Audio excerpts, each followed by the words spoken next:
Unos minutitos. Lucero, un favor, a las 2, a la 1 me puedes hacer acordar, tengo que marcar lista, marcar asistencia, ¿ya? A la una, ¿ya? Está bien, doctor. Bien, gracias, Lucero. Bien, chicos, vamos a hablar de un tema importante, no sé, es un problema médico que se diagnostica bastante en la niñez y la juventud, ¿ya? Se llama escoliosis. Algunas de ustedes han hablado ya de escoliosis, de repente en reumatología o en traumatología, ¿no? En realidad, como un término común, se le conoce la escoliosis como una desviación de la columna vertebral que puede causar incapacidad, depende de la severidad, o que puede solamente producir un problema estético, ¿no? Generalmente las escoliosis pueden ir acompañadas de algunos otros síntomas o pueden ser parte de alguna enfermedad, ¿ya? Las famosas escoliosis secundarias, algún trastorno musculoesquelético, una deformidad congénita, sobre todo de la columna, ¿ya? En realidad se abusa mucho de este diagnóstico, o sea, a veces en radiología o en medicina, cualquier desviación de la columna le llaman pues escoliosis y no es así. Realmente tenemos criterios para denominar o diagnosticar escoliosis y también hay que ponerle siempre su apellido, ¿no? ¿Qué tipo de escoliosis es? ¿Es una idiopática o es una secundaria? ¿Qué quiere decir idiopática? A ver, ¿dónde está? Yulisa Subelete. ¿Estás ahí, Yulisa? Yulisa. Doctor, ¿me escucha? Sí, Yulisa, te escucho. ¿Qué quiere decir idiopática? Bueno, que no, no se sabe a cierta ciencia la etiología exacta, doctor. Ajá, algo desconocido, ¿no? Fiebre idiopática, le dicen, ¿no? Oye, ¿por qué tiene fiebre? Es una fiebre idiopática. Entonces hay que investigar, ¿no? Cuando no sé, los médicos, ¿no? Cuando no tenemos explicación de algo, siempre nos defendemos con eso, ¿no? Es una fractura idiopática. No sé si existirá eso, pero así hablamos los médicos muchas veces para justificar nuestra ignorancia también, ¿ya? Pero idiopática consideramos alguna enfermedad o patología que no tiene una causa determinable, ¿ya? Las escoliosis, hay unas escoliosis idiopáticas que son pues incluso la mayoría, ¿ya? Entonces, chicos, para definir la escoliosis es una desviación de la columna en forma tridimensional, ¿ya? Porque tiene varios planos la columna vertebral, ¿ya? Tiene una desviación frontal, o estoy hablando de una desviación lateral, lo que vemos pues en las radiografías, AP, ¿no? Le pido una radiografía frontal y veo una desviación lateral, ¿ya? Y también en el plano horizontal hay una rotación de las vértebras. Ya sea las vértebras, si ustedes las ven acá, también tienen una rotación y eso hace que incluso las articulaciones o las costillas también giren. Y eso va a producir el problema estético, ¿no? En los pacientitos, ¿no? Y también en el plano sagital hay una hiperextensión con reducción de la cifosis dorsal y la lordosis lumbar fisiológica. Entonces, estos pacientes pueden tener incluso una columna recta, o sea, perdiendo las lordosis o las cifosis normales de la columna vertebral. Entonces, chicos, el primer concepto que quiero inculcar en ustedes es esto. O sea, la escoliosis no solo es una desviación en el plano frontal, también hay una desviación con rotación de las vértebras, creo que hay una diapositiva de eso, y también en el plano sagital. ¿Ya?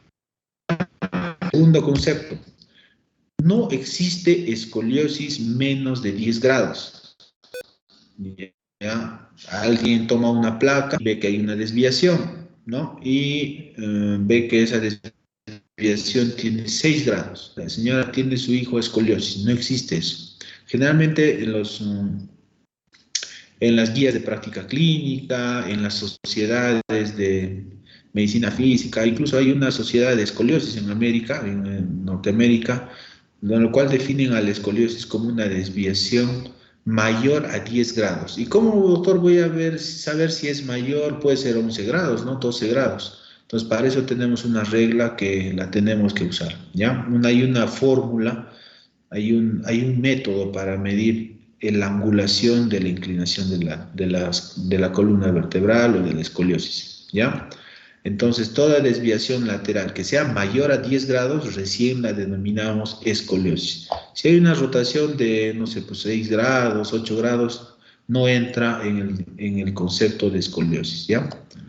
Dice, el 4 a 5% de escolares entre 12 y 14 años presenta una escoliosis más o menos grave. Es bastante, ¿no?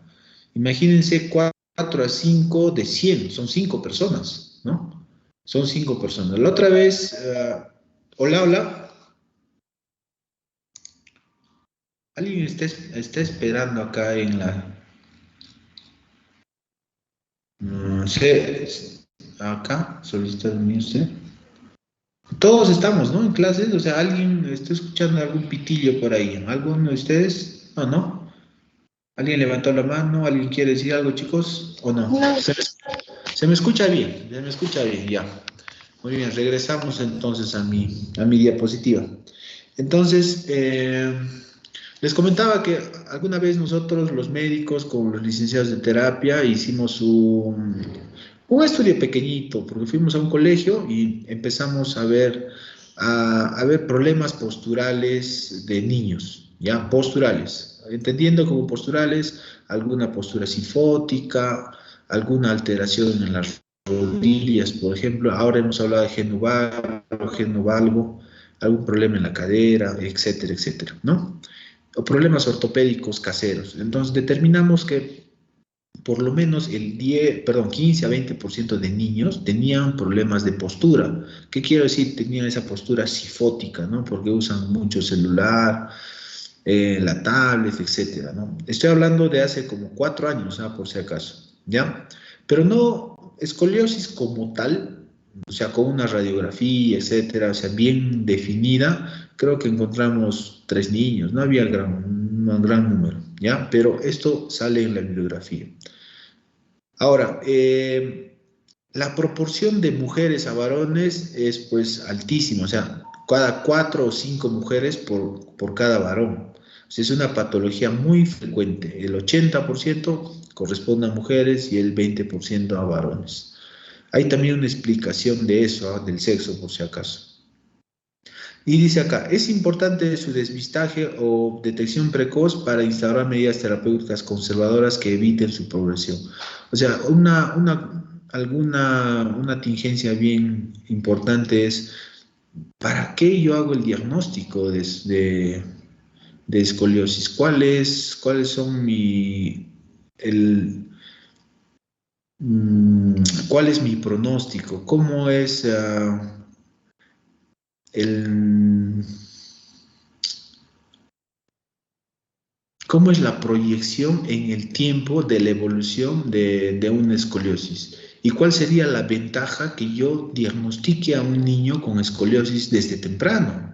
O sea, no es lo mismo diagnosticar a un niño que está empezando escoliosis a los 8, 10 años, que diagnosticarlo pues a los 17, 18, cuando el niño o la niña, porque el 80% son niñas, ya pues está terminando de crecer, ya la columna está deformada y ahí voy a querer operarla, intentar ponerle un corsé, etcétera. No tiene razón de ser, ¿no? O sea, la importancia, como dice acá, de la detección precoz es ya identificar alguna medida conservadora para que evite progresar. Hemos visto niños, por ejemplo, con escoliosis congénita por una alteración en la conformación de la columna vertebral. Hay vértebras en cuña, en barra, o una agenesia vertebral, una malformación vertebral que produce pues una escoliosis y el niño nace así. Y a medida que vaya creciendo, la columna se va desviando más y más. Entonces, si nosotros podemos detectarlo a tiempo, cuando el niño pues tiene 5 meses, 1 año, perfecto, ¿no? Le voy a poder instaurar medidas conservadoras como terapia, de repente alguna faja, lo que sea, pero voy a hacer algo por esa persona. Pero si lo encuentro a los 16 años, ya no hay mucho que hacer. Ustedes saben que terminamos de crecer a los 18, máximo 20 creo que es, ¿no? De ahí no crecemos más, la columna se estructura. O sea, ya así jale con una grúa, intente corregir, ya no va a poder ser posible, ¿ya? Por eso es que cuando ustedes vean un joven, una persona adulta ya con una escoliosis, La gente cree que esa escoliosis ya empezó hace un año, hace 2 años. Eso ya empezó desde joven, solo que el paciente recién está viendo las consecuencias, ¿no? O sea, lo predispone a una artrosis, mala postura, si empieza a trabajar, como tiene una columna desviada, sobrecarga un segmento más de la columna y empieza el dolor, ¿no? Estoy hablando de pacientes ya adultos, ¿ah? Por si acaso. Dice, el área terapéutica ha sufrido cambios notables, tanto en el ámbito conservador, mediante nuevas órtesis que modifican la evolución natural de la escoliosis, como en el ámbito quirúrgico, con la aplicación de nuevas técnicas. Es verdad, antes chicos se creía que, por ejemplo, para corregir una escoliosis tenían que traccionar así, ¿se acuerdan? Como Tupac Amaru, hay incluso camillas que todavía yo he visto ahí en dibujos en láminas, en libros de rehabilitación. O sea, creían que jalando al paciente podían corregir una deformidad de estas, ¿no? Pero en realidad no es así, pues. O sea, y también, felizmente, a raíz de estudios se ve que las órtesis también tienen una corrección de la escoliosis solamente en grados moderados, ¿ah? Por si acaso. A veces creemos que los corsés, las fajas, ya van a corregir totalmente la escoliosis y eso muchas veces creen los padres, ¿ya? Bueno, estos conceptos quería darles, el más importante, el primero, ¿no? No hablamos de escoliosis a partir de 10 grados. O sea, a partir de 10 grados recién podemos considerar ese diagnóstico de escoliosis. Es un diagnóstico predominantemente de jóvenes y de mujeres, ¿ya? La importancia de la prevención o el screening que hay que hacer en los colegios, ¿no? Para detectarlos a tiempo. En la etiología, chicos, como les decía, la etiología idiopática es el 80%. Yo diría de repente el 75, 85% de los casos. La gran mayoría de niñas que vienen a los consultorios son niñas que no tienen ningún factor de riesgo, son un poco delgadas, su desarrollo psicomotor ha sido normal, no tienen antecedentes de enfermedades crónicas, nada, y empiezan con escoliosis, ¿ya? Acá habla de una escoliosis postural que la vamos a diferenciar de una escoliosis totalmente estructurada o real. Y también debemos comentar de las escoliosis congénitas, que les he dicho como malformaciones, ¿no? Y también la escoliosis puede ser secundaria a, por ejemplo, una dismetría de miembros inferiores, ¿ya? Ejemplo, una persona viene al consultorio, traída por su madre, 15 años, entonces tiene una alteración en la columna. Ustedes ven que la columna se está desviando, ¿no? Y cuando ustedes ven eso, tienen siempre que evaluar miembros inferiores, porque también es una causa que cuando un miembro, ya sea derecho o izquierdo, es más largo, la pelvis se va a acomodar, ¿no? ¿Ya? Y la columna va a ser una compensación, porque si usted imagínense que una pierna sea más larga que la otra, si el cuerpo se va a ir a un lado, ¿no? Porque las piernas son como nuestras columnas, pues hacia el piso. Entonces va a ir a un lado. Entonces la columna no permite eso. Entonces hace una desviación para tener el eje del cuerpo lo más centrado posible. Entonces eso va a producir que esta persona haga una escoliosis secundaria. Creo que... ¿Alguien, chicos, quiere intervenir? No, no, estamos bien. Muy bien. Alteraciones neuromusculares como secuelas de polio, parálisis cerebral infantil, también producen escoliosis. Las hernias discales no es frecuente, pero sí está considerada en la bibliografía. Repito, las hernias discales como causa de escoliosis secundaria no es frecuente, pero sí se considera. La artritis reumatoidea pues produce múltiples deformidades en el cuerpo y en la columna también, ¿no? Traumatismos, una secuela, por ejemplo, de una fractura de una vértebra puede inclinar hacia un lado y esto producir una escoliosis secundaria. Los tumores, cáncer, neurofibromatosis, hasta una infección, ¿no? ¿Se acuerdan del mal de Pot? ¿Qué es el mal de Pot? Jules, ¿estás acá?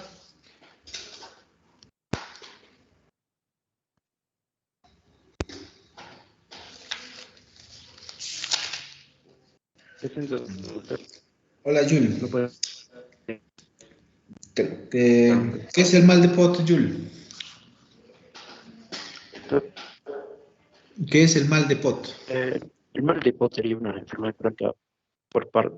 Sí, el mal de Pot sería una enfermedad crónica por parte de como una secuela de la tuberculosis, doctor. Ya. Especialmente que se localiza a nivel vertebral, ¿no? Y puede generar compresión y una deformidad. ¿A qué nivel se localiza, Jules? ¿Te acuerdas? A nivel lumbar, creo, doctor. Ajá. En general, A nivel lumbar. ya, muy bien, gracias, Jules, Puede gracias. extenderse toda la columna lumbar. Perdón. Lo último que dijiste, ¿qué dijiste, Jules?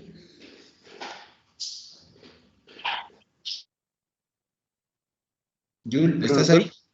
No, lo último que dijiste. Sí,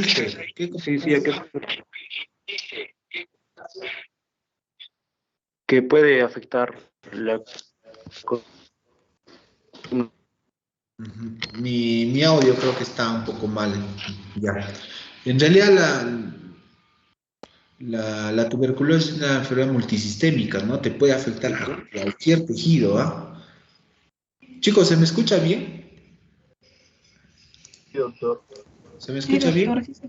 Sí, Ya. doctor. He dejado de compartir. Voy a volver a compartir, por favor. Es que yo lo escucho entrecortado, entonces yo imagino que es mi audio que está mal. ¿Ya?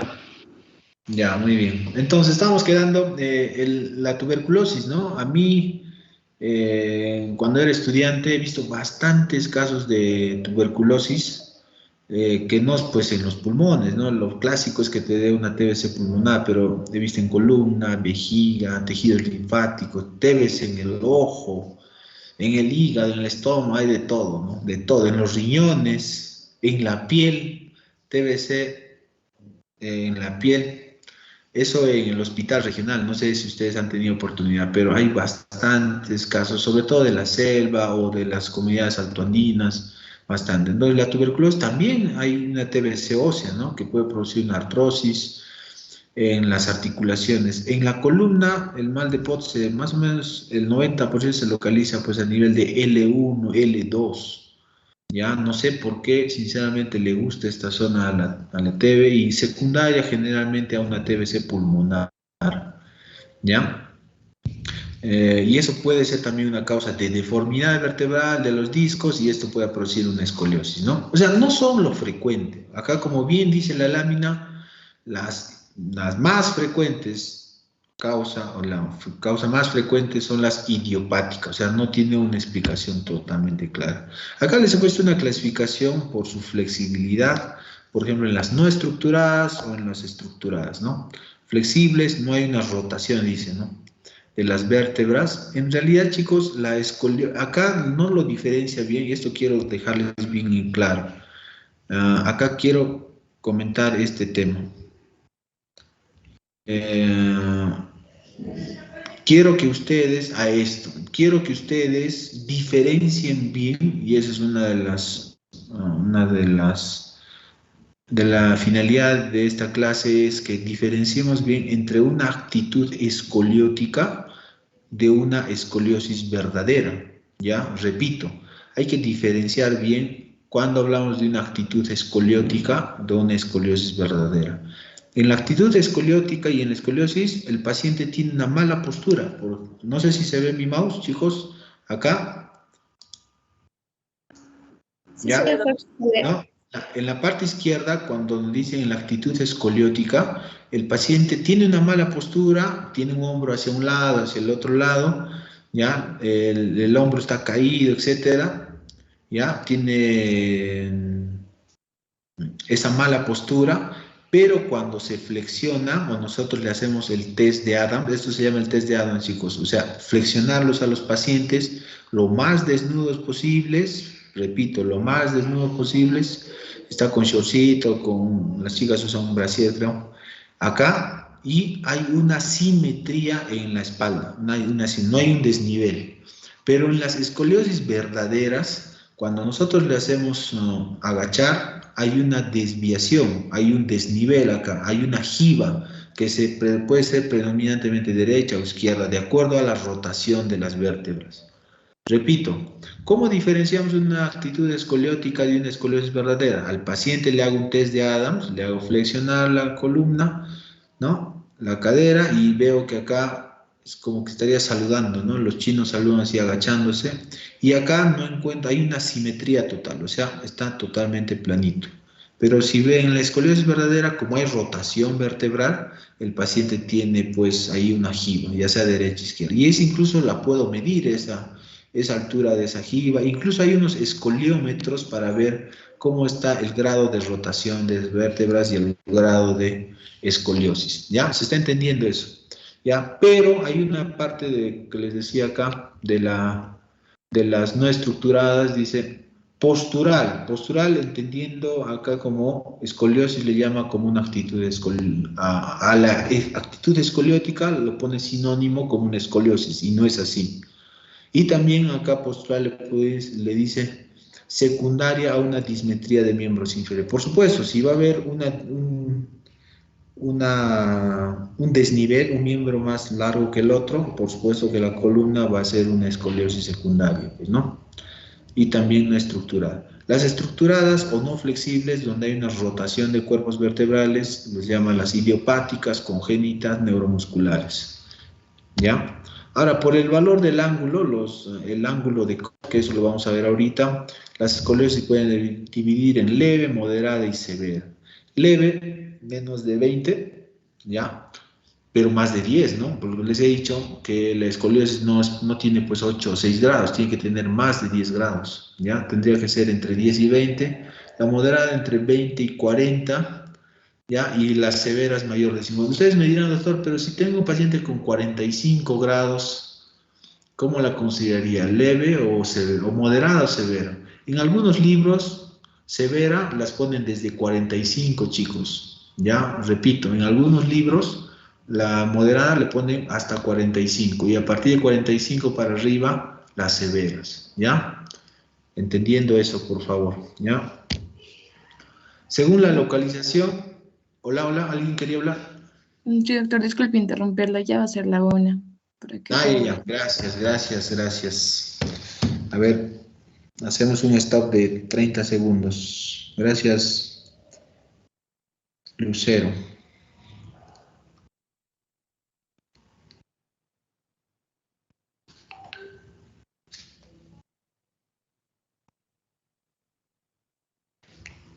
Rápido pasa la hora. Una entrada, ya no marcamos salida.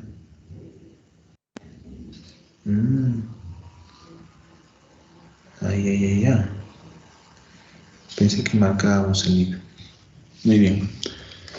Ya, seguimos avanzando, chicos. Según la localización de la vértebra apical se considera la vértebra más alta donde empieza la desviación. ¿Ya? O la vértebra primaria también le conocen. La vértebra apical, la vértebra más alta donde empieza la deformidad. Puede ser una curva dorsal, una curva lumbar, una escoliosis, toracolumbar. Toracolumbar sería a nivel de D10, D11, D12, L1, ¿no? ¿Ya? O puede haber también en la misma columna, puede haber una escoliosis doble. ¿Qué quiero decir? Hay una columna cervical, en la parte cervical y dorsal hay una curva y hay una compensación de la escoliosis en la parte lumbar. ¿Ya? A más curvas, peor pronóstico, por si acaso. A más curvas, peor pronóstico. ¿Ya? Acá, escoliosis cervicales que no es frecuente, como idiopáticas. Las idiopáticas generalmente son dorsales o dorsolumbares, chicos. Generalmente son dorsales o dorsolumbares, ¿ya? Y por el número de curvas, una sola más que se presenta en un 70% de los pacientes, dos curvas 30%, una curva dorsal 25, lumbar 25, dorsolumbar 19, dice. Una curva cérvico-dorsal es excepcional, o sea, no es lo más frecuente, ¿ya? Entonces, acá en la B sería una de las más frecuentes, ¿no? Dorsales o dorsolumbares, ¿ya? Según la edad de aparición, tenemos pues escoliosis a cualquier grupo etario, ¿no? Pero los más frecuentes son los juveniles y los adolescentes, ¿no? Juveniles entre 4 y 9, los adolescentes entre 10 y 15. Cuando nosotros tenemos esos, como dicen las mamás, esos estirones, los estirones, alguien está esperando acá, no sé, Mariam, ¿estás acá, Mariam? Doctor, sí, solo que me votó y al Ah, volver ya, a ya. entrar me pidió permiso.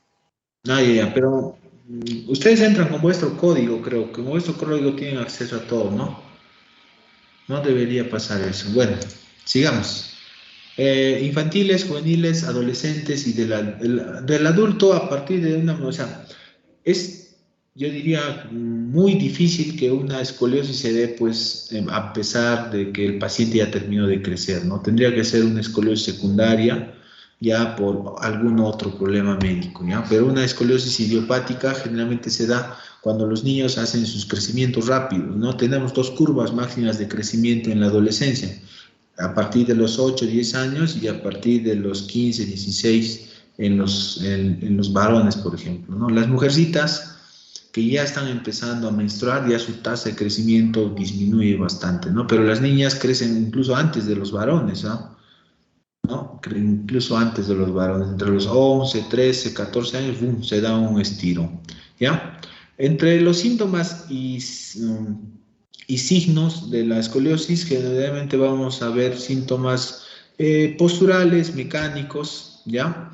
Nosotros cuando hacemos una anamnesis para facilitar nuestro diagnóstico, tenemos que preguntar siempre a la madre, ¿no? Porque son niños que muchas veces no se dan cuenta, pues, cómo está, cómo es una deformidad, ¿no? Entonces las madres siempre dicen, doctor, la otra vez hemos ido con mi hija a la playa, ¿no? O hemos ido a la piscina y ahí me di cuenta, le estaba poniendo su ropa de baño a mi niño y me di cuenta que tiene esta deformidad, se asustan, ¿no? Entonces, ¿eso cuándo pasó? Hace un año. Ah, entonces hace un año, ese es un buen dato que nosotros debemos averiguar. Antecedentes familiares. ¿Hay otro hermano con algún problema físico, médico?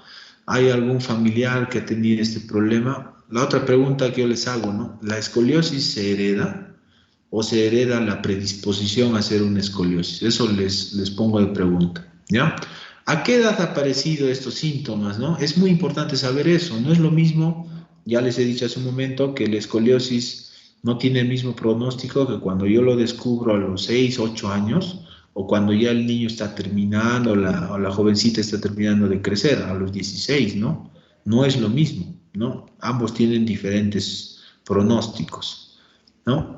Esta es otra cosa muy importante, chicos. El dolor hace pensar en otra patología. ¿Qué quiero decir con esto? Si la persona o el niño viene y dice, doctor, me duele mucho la espalda, entonces yo voy a pensar en escoliosis. Por supuesto que no. Generalmente los niños vienen por la deformidad estética, no vienen por dolor.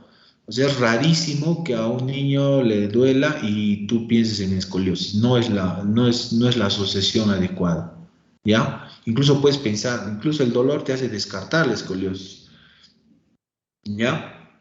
Otra cosa que antes que me olvide es, las personas que tienen escoliosis y las que no tienen escoliosis tienen la misma casuística o incidencia de dolor lumbar, por ejemplo. O sea, a veces pensamos que porque la columna está desviada, ya esa es la causa del dolor, ¿no? Ese es un error total. Y está estudiado esto, hay estudios, sobre todo, ¿ya? Entonces, el dolor no es una causa frecuente de asistencia a la consulta médica y que te diagnostiquen escoliosis. Puede haber algunas veces sensación de fatiga, raro, o también problemas posturales asociados, ¿ya? En el examen físico vemos qué características tiene esta deformidad. Para eso vamos a hacer nuestro examen clínico y eso lo vamos a ver de acá un rato. El peso, la talla. ¿Qué contextura tiene este paciente? ¿Es obeso o es una niña totalmente laxa, ¿no? Que tiene delgadísima o a veces hasta desnutrición y eso también puede estar influyendo en su desarrollo y eso predispone a una escoliosis, ¿no? Hay que ver al paciente, evaluar al paciente siempre de espaldas. Yo no puedo diagnosticar, chicos, de escoliosis mirándole a la cara. Tengo que poner al paciente delante mío de espaldas. Yo me puedo sentar en una silla y puedo ver los desniveles, o sea, desniveles a nivel de los hombros, de las escápulas, cómo están las crestas ilíacas, si hay algún, ¿cómo se llama? Michelin, algún alguna bolita de grasa y que está desnivelando la situación, etcétera. El test de Adams, ya se los he explicado, es este, ¿no? Al paciente está paradito, está mirando hacia adelante, tú estás atrás y observamos cómo están los niveles, ¿no? Y lo voy a hacer agachar con la palma, como ven acá, con la palma, las palmas hacia adelante, hacia abajo y el paciente se flexiona, ¿no? Y ahí vamos a ver la rotación de las vértebras, ¿no? Hay que hacerles un examen neurológico en caso, pues, de, por ejemplo, estos, ¿no? Problemas neurológicos de medulares, la siringomielia, etcétera. Hay que ver la laxitud de la piel. ¿Por qué? Porque algunos pacientes, como Ehlers-Danlos, la enfermedad de Marfan, etcétera, también están asociados a la escoliosis. Manchas café con leche, ¿en qué paciente se da? A ver, Catherine, ¿estás acá, Catherine? Sí, doctor, ¿me escucha? Te escucho, Catherine. ¿Alguna vez has escuchado estas manchas de café con leche? Mm, sí, sí, doctor. Bueno, si es que no me equivoco, se va a dar en patologías, por ejemplo, como la espina bífida, bueno, en los recién nacidos, y Ajá. también en los casos de neurofibromatosis, que va a ser en personas un poco más mayores, ¿no? Ajá, neurofibromatosis, ¿no? De estas manchas café con leche. Hemos dicho que la neurofibromatosis es una causa también de escoliosis. Entonces, ¿para qué me voy a fijar la piel? ¿Para qué voy a ver si hay...? Por eso al paciente hay que mirarlo lo más desnudo posible, chicos, ¿ya? Lo más desnudo posible, sobre todo para ver esto de la columna. Y la madurez sexual también hay que ver, ¿no? Este niño tiene una pubertad precoz, está dando ese estirón que dice la madre, por eso es la edad. La maduración ósea sería importante saber, ¿no? Por eso también tenemos un test de Riser más adelante, ¿ya? Entonces, en la exploración el paciente está mirando hacia adelante, el papá está presente, vemos cómo están los hombros, ¿no? Un hombro está más alto que el otro, vemos las espinas, como dice acá, las espinas de las escápulas. Yo tengo la costumbre de marcar con un lapicero ahí el nivel, ¿ya? Y pongo mis dedos, ahí mis deditos, para poner el nivel de las crestas ilíacas, ¿no? Y ahí voy a ver si hay alguna asimetría, ¿no? Hay algún médico, yo le vi haciendo esto, el test de la plomada, le ponemos a la altura de la apófisis de C7, han visto pues la plomada ustedes, ¿no? Cuando están construyendo la casa, ahí el maestro de obra tenía así un plomito, ya atado a una cuerda, entonces nosotros ponemos, eso es para que la pared pues esté bien alineada, ¿no? Entonces ustedes le ponen el apófisis espinosa de C7 y ven cómo cae. Si cae en la interlínea articular, perfecto, la columna está bien equilibrada, ese es el concepto. Pero si cae hacia un glúteo, hacia el otro, está pues desequilibrada. O sea, evalúa la compensación de la curva. ¿Esta curva de la escoliosis se está compensando con otra curva o no? ¿Ya? Para eso se hace este test de la plomada o test del equilibrio. En ese libro, eso también me van a hacer acordar, por favor, los chicos que ayer me han mandado no sé quiénes eran, para ponerle su punto. Ahí también creo que está esta evaluación, ¿ya? Y el test de Adams, que ya les he dicho, si el paciente se agacha y ustedes ven el desnivel, ¿ya? El test de Adams. Esto ya lo hemos hablado, ¿ya? La diferencia entre una actitud escoliótica y la escoliosis. Los dos vienen a la consulta. Con el papá diciendo, doctor, mi hijo tiene un problema, se está desnivelando, se está yendo a un lado, dicen, ¿no? Entonces, cuando tú diagnosticas una actitud escoliótica, que es lo más frecuente, no es una escoliosis verdadera, tranquilizas a los padres, hay que hacer terapia, ejercicios, hay que observarlo cómo está en casa, mucho celular, tablet, computadora, qué sé yo. Pero si diagnosticas una escoliosis, el tratamiento, el pronóstico es totalmente diferente, porque estamos hablando ya de una rotación vertebral, una desviación de la columna. Acá no hay nada. Le sacas la radiografía, está normal, está bien alineado, pero en la escoliosis no. ¿Ya? Ustedes, ahí está, este está mucho mejor. Ambos, los pacientes están desnivelados, ahí, acá y acá. Mira, observen el brazo izquierdo en la actitud escoliótica, hacia un lado. Esto se llama ángulo del talle asimétrico. Acá hay un huequito y acá está pegado. ¿no? Si vemos así muy detenidamente las escápulas, hay una que está más alta que la otra. Incluso el hombro derecho parece más alto. Pero a este joven yo le hago agachar, ¿no? Y está así, miren, simétrico. En la actitud escoliótica encuentro lo mismo, un brazo hacia el otro lado, los hombros desnivelados, le hago agachar y encuentro ahí un desnivel, ¿ya? Entonces estoy diagnosticando ahí clínicamente una escoliosis, ¿no es cierto? Estoy diagnosticando una escoliosis. Dice, alrededor del 20% de los adolescentes presentan asimetría a nivel torácico en la prueba de Adams, dice. Pero menos del 2% sufre escoliosis. ¿Ya? Otro, lo mismo que hemos visto. Creo que tenía acá un videito. Uy, no lo tengo. ¿Ya?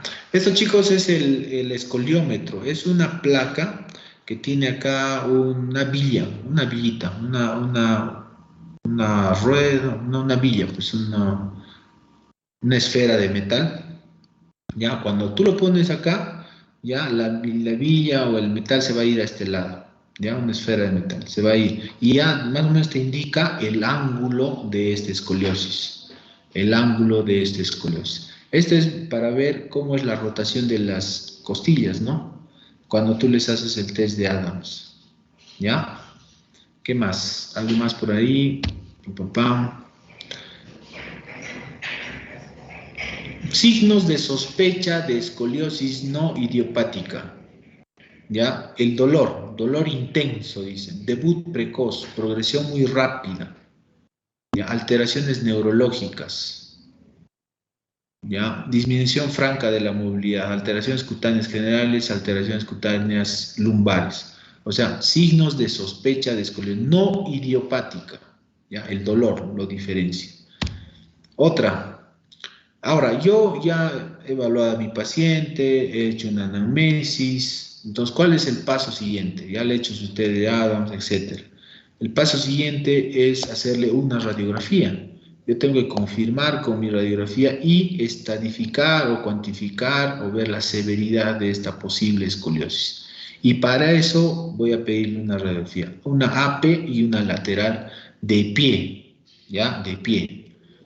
Entonces, para esto dice la radiografía, nos confirma el diagnóstico, nos puede medir la magnitud de la curva, ya no solo de la curva, sino el grado de rotación de las vértebras, ¿ya? Y también nos informa del grado de maduración esquelética. ¿Para qué me importaría saber el grado de maduración esquelética? Para ver si este niño va a seguir creciendo. Si este niño va a seguir creciendo, esa curva va a empeorar, peor el pronóstico. ¿Ya? Por eso les decía, no es lo mismo ver a un niño con escoliosis a los 6 años que a los 16, totalmente diferente, ¿ya? Por ejemplo, acá en la imagen vemos una escoliosis lumbar, pero secundaria a una artrosis, o sea, esta es ya de una paciente de mucha edad, un paciente de la tercera edad. Hay una desviación, se ven osteofitos, ya no se ven incluso los espacios intervertebrales, etcétera, etcétera, ¿no? Hay esclerosis condral. Probablemente sea de una paciente con artritis reumatoidea o un paciente anciano, ¿no? Esto, chicos, es la evaluación radiológica donde nosotros hacemos una medida del ángulo de COF, no se olviden, COF, C-O-B-B, ¿ya? En la cual nosotros identificamos las vértebras proximal, la vértebra apical. La vértebra apical, como ustedes lo están viendo acá, es la vértebra que más está alejada de la línea media. Repito, la vértebra apical es la vértebra que está más alejada de la línea media, o sea, es la punta del cerro, como quien dice. Ya la vértebra proximal, acá arriba, y la vértebra distal, la de la base, ¿no? Entonces nosotros, voy a dirigirme a esta imagen, chicos, de la izquierda, trazamos de la vértebra proximal o superior, del borde superior de este cuerpo vertebral, trazamos una tangencial, ahí. La línea roja de acá, hacemos una línea, una proyección. Y de la vértebra distal, como ven acá, también hacemos de acá, hacemos del borde inferior de la vértebra distal, hacemos también un trazado tangencial. La intersección de esas dos líneas es el ángulo de COF. ¿Ya? No sé si me estoy dejando entender. Ya, agarro primero, identifico primero cuál es mi vértebra apical, cuál es mi vértebra proximal y distal, ¿ya? La vértebra apical es la vértebra que está más alejada de la línea media. La vértebra proximal es la vértebra que está más inclinada hacia la curva. La vértebra que está más inclinada. Entonces la busco acá. De esa vértebra proximal voy a trazar una tangencial en el borde superior. Y de la vértebra distal, que está también más inclinada, voy a trazar también otra línea tangencial. La intersección de estas dos líneas es el ángulo de Koff. ¿Ya? Y ahora, usted dirá, doctor, ¿pero dónde está? Pues acá no veo el ángulo, ¿dónde está llegando el ángulo acá? Por supuesto. Ahora, por geometría, ustedes se van a acordar en secundaria, por geometría, la intersección de las transversales, no, claro, las transversales de estas dos líneas también traduce el ángulo que estamos viendo acá, ¿ya? Ese es el mismo, o sea, si esto de acá es X, esto también va a ser X, por geometría, ¿ya? Acá le han sacado 29 grados de ángulo de Koff, ¿ya? Acá es de esta columna, están tomándole dos curvas, ¿no es cierto? Hay una curva superior, hay una curva inferior. Probablemente este es pues lumbar, ¿no? Y este es dorsal.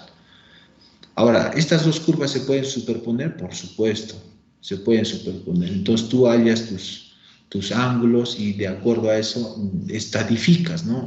Y también ves el pronóstico, ¿no? A más ángulo, peor, pues también, ¿no? ¿Alguien tiene alguna pregunta de eso, chicos? ¿Cómo sacar el ángulo? Porque eso va a ir en el examen, eso es de cajón. Milagros, Chaico, ¿estás ahí, Milagros? Presente, doctor. ¿Se ha entendido bien, Milagros? Por favor, dime que sí. Alégrame la tarde. Sí, estaba claro, solo no entendí bien lo del ángulo, lo que dijo de X y X. ¿El ángulo de qué? El ángulo que dijo de la geometría, ¿no? El ángulo X. El ángulo X. ¿Cómo sacamos el ángulo? Les decía, observen la radiografía, ¿ya? No, creo que tengo acá otra. No tengo. Observen la radiografía, ¿no? Ahí hemos identificado nuestra vértebra proximal, distal. Del borde superior de la vértebra proximal, el borde superior, trazo una línea. Acá. Hasta el infinito puede llegar esta línea, ¿no es cierto? Y del borde de la vértebra distal también trazo otra línea, ya también de la base, del borde inferior de esa vértebra. En algún momento estas dos líneas se van a intersectar, ¿no es cierto? Eso, chicos, es el ángulo de Koff, ¿ya? X, ángulo X, lo que sea, ¿ya? Pero cuando ustedes vean un paciente y pongan la placa en el negatoscopio, ¿ya? Pueden hacer esta jugadita, que es la intersección por geometría, les decía, ¿no?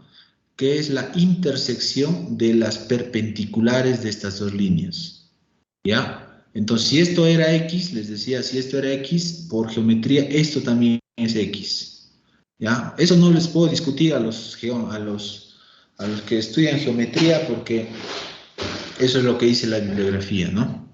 Entonces, si esto es X, esto también es X, ¿ya?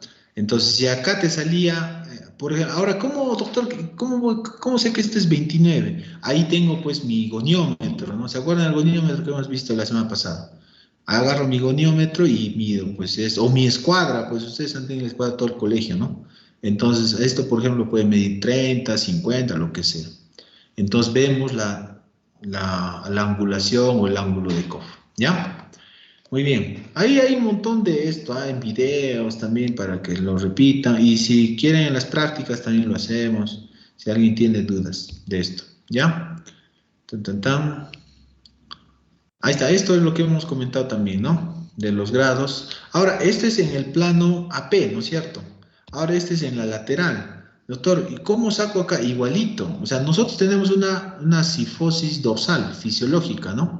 Igual, busco mi vértebra apical, mi vértebra base, trazo las líneas y igualito me va a dar. Nosotros, por ejemplo, chicos, para vuestra cultura general, tenemos una cifosis entre 20 hasta 40 grados, ¿no? Normal, fisiológica, cifosis dorsal. Por ejemplo, viene un niño jorobado, ¿no? Y tiene alguna malformación. Yo quiero saber qué grado de ángulo COP tendrá ahí. Entonces hago lo mismo, ¿no? Hago la medición. Si tiene más de 40 a 45, estoy hablando ya de hipercifosis, ¿ya? Bien, estamos en la casi más de la mitad de la... He dejado de compartir, ¿no, chicos? ¿Se ve? ¿Se ve? Sí, compartiendo, doctor. Bien. Perdón. Ya, voy a llamar lista para que ya nos vayamos tranquilos a nuestras casas. UAC.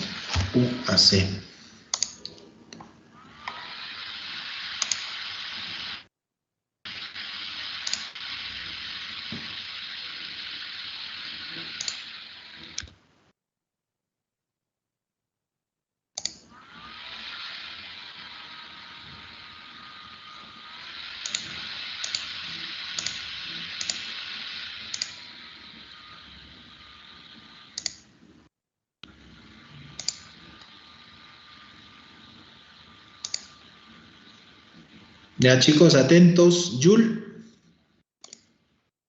Presente, doctor. Jorge,